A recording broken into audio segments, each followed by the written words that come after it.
I want to share with you a comment that one of my viewers made that I thought was just so insightful and full of wisdom. So here it is.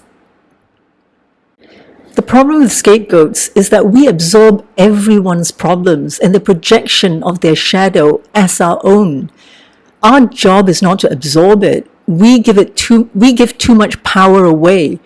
Our job is to take our power back. We have to own our story.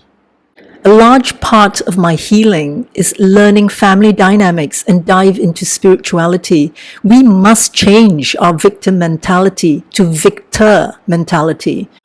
Now I'm going to break this down into 3 parts. And the first part is that scapegoats must change from victim mentality to victor mentality. And here is where I would like to offer a slightly different perspective. And it's one that can make all the difference in the world. But bear in mind that this is just my opinion, yeah? So please offer yours in the comment section about what I'm going to say. If you're a real scapegoat, you are committed and you diligently try to change from victim mentality to victor mentality. Those who are stuck in victimhood, who love being victims, are not scapegoats. Those people just love being the victim and then they pluck a label from somewhere. For scapegoats, their flaw is that they didn't see themselves as victims to begin with, because they kept absorbing other people's projections and they think that they're the ones who are the problem, they're the ones at fault. But when they catch on, when they finally figure out this dynamic, the scapegoating dynamic, then they begin to see that they were the victims. However, they look at it from an objective point of view. They take a pragmatic standpoint and look at it, look at the facts, look at what happened from a very matured and objective point of view, and then they work towards moving forward. You know, I've said this before and I really need to say it again. There's nothing wrong with feeling sorry for yourself. You have to go through that stage of acknowledging the abuse. Take some time to feel sorry for yourself, but not too long. Us scapegoats, we don't take forever in our feeling sorry for ourselves stage. We do it for the purpose of moving on. We don't do it because we love being victims.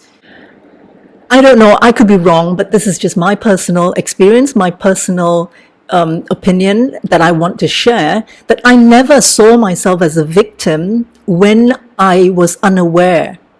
And when I finally figured it out, started to figure it out, yes, I saw myself as a victim, but I also saw myself moving forward to become a victor of my story, of my past.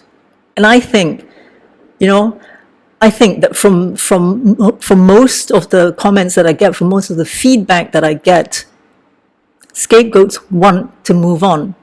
Scapegoats want to improve their lives.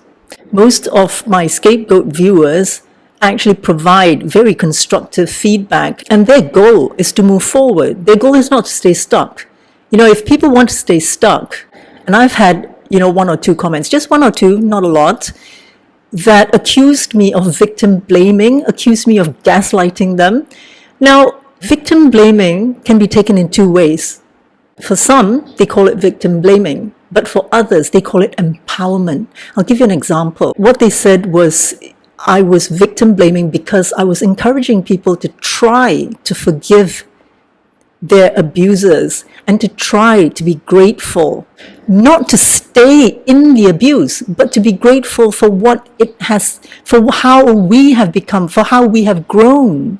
So to me, that is empowerment.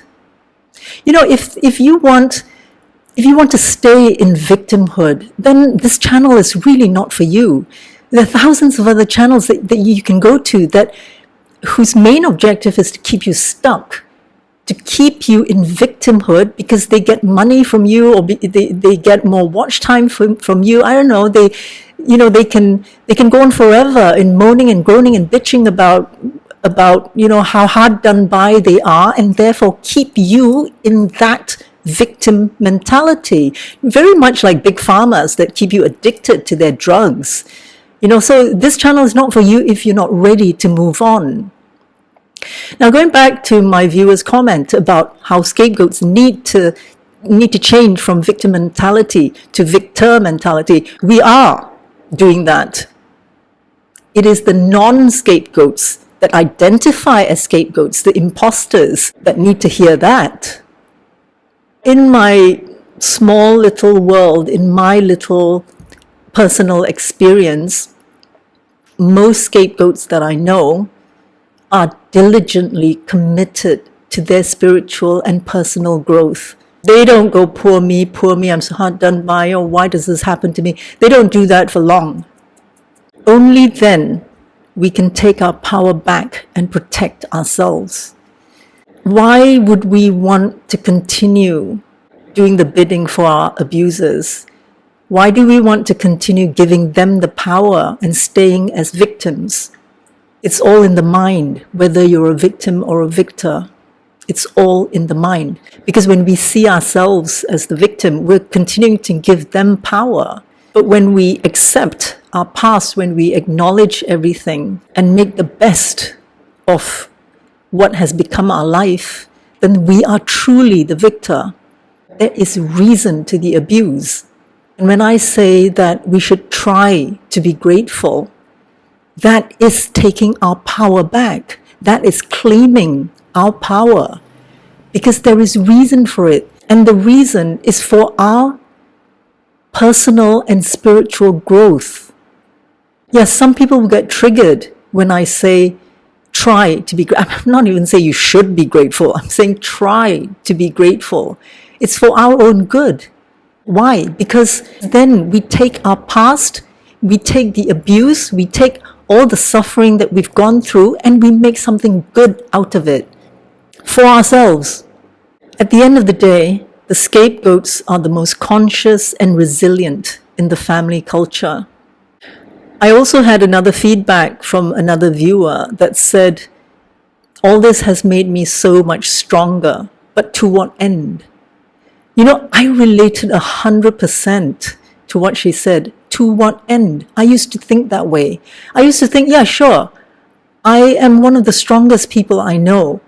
But why do I need all the strength in the first place? Why couldn't I just have had an easy life? I completely understand why she felt that way. But here's the thing, okay? Here's the thing I really want you to know. And obviously, this is just my personal opinion. You don't have to agree. I'm just sharing. From her comment, it then occurred to me that the abuse and suffering did not make us stronger. It merely revealed the strength that we've always had. There is a very big difference there. It didn't make us stronger.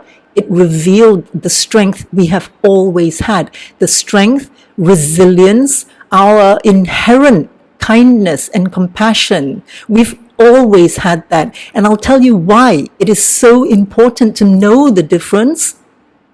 And that's because this knowledge, this revelation, will lead us to real, sustainable, long-lasting, true self-love and self-respect.